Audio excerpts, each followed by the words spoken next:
And staying in Europe, anti-migrant protests are flaying across the continent, fast, furious, and increasingly violent. The latest protests were in The Hague, Netherlands, where thousands of demonstrators clashed with police. Stones flew, a patrol car burned, and at the D66 party headquarters, it saw its window shattered. Police hit back with water cannons and tear gas, arresting dozens and treating injured officers. The Hague is not alone. London, Northern Ireland, and Poland have all seen similar rallies targeting immigrant communities and demanding tougher border controls. These escalating protests reflect a continent on edge where migration remains a political fault line. Here's more in our next report.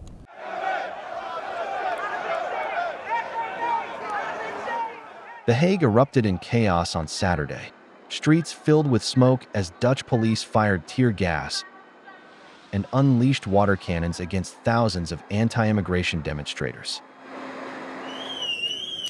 Flames from a torched police car lit the night, while protesters hurled bottles and rocks, waving Dutch flags alongside far-right banners. By the end of the evening, 30 people were arrested, 2 officers were injured, and the glass facade of the center-left D66 party headquarters lay shattered. Inside, wreckage stretched across meeting rooms, a symbol of political anger boiling over just weeks before the Netherlands heads to the polls on October 29th. Prime Minister Dick Schoof denounced the shameless violence, while right-wing leader Geert Wilders, whose push for harsher asylum policies triggered the collapse of the last coalition, branded the rioters idiots. But the Netherlands is not alone.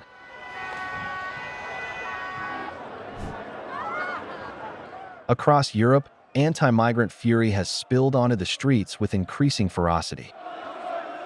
Just a week earlier, London saw one of its largest right-wing demonstrations in modern times. Around 110,000 people, many draped in the Union Jack and England's red and white cross, surged through Whitehall. The sheer size of the rally shocked police, who described it as too big to fit into the approved route. The imagery was jarring.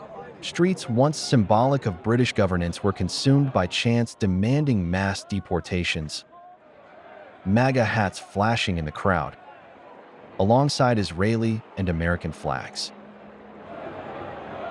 It is very important. They need to stop illegal migration into this country. It's tearing us apart. You know, we've got people here, the veterans, our veterans that fought for us and for our freedom, lying on the streets with nowhere to go. But you pop in, get rid of your documents, and you can have a 4-star hotel, free board and lodge. Then, back in June, farther north, Northern Ireland had also been engulfed by unrest of its own. Ballymena, a market town, became the epicenter of violence after allegations of sexual assault against 2 Romanian teenagers. What began as a protest quickly mutated into riots. Masked men hurled bricks, fireworks, and petrol bombs. Police water cannons sprayed into the flames of burning cars and buildings. By the 4th night, 40 officers had been injured and 15 were arrested, as violence spread to Belfast, Coleraine, and Lisburn. Basically, what happened sort of by asking them people to leave and whatever else was justified in my opinion because of the actions that obviously it's a very, very serious crime that was committed and things like that. And the people around here, they've literally got a boiling point. You know, they've had enough. The people, they've been complaining for months and months leading up to this about the behaviour and like wolf whistling at young girls and things like that. And the police have never nowhere to be seen. Meanwhile, in July, Poland also saw a rise in street anger. In Katowice, around 3,000 demonstrators, marshaled by the far-right party, waved banners demanding the closure of borders. Similar gatherings, though smaller, echoed through dozens of towns and cities.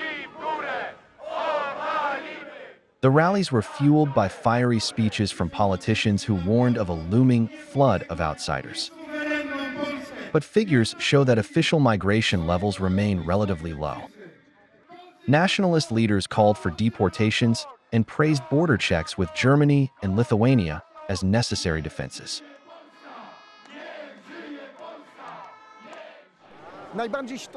What I fear most is that there is no force in Poland capable of standing up to this, short of bringing the army out onto the streets, standing up to those migrants who could cause disorder and chaos here in Poland.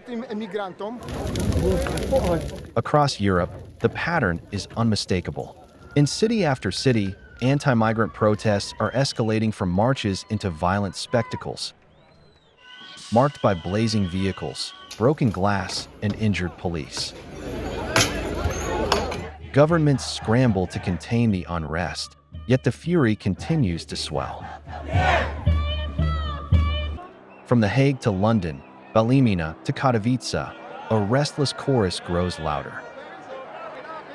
It demands walls, expulsions, and a rewriting of Europe's identity. The continent, once defined by open borders, now finds itself confronting a wave of fire, flags, and fury.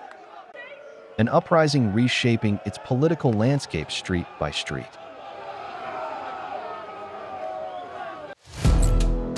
Firstpost now available in 9 languages on YouTube. English, Stands at $36 trillion. French, Le FMI, comme German, Geschäftsführenden Direktor, Hindi, $30 trillion ka karjo. Indonesian, Pemerintah tanpa pemeriksaan. Italian, Sekali radikali. Japanese, $1 trilhão mo. Portuguese, Por causa do próprio balanço patrimonial. Spanish. Beautiful bill. Go to Settings, click on Audio Track and select the language of your choice. Be the first to know what's happening around you in your first language. Firstpost.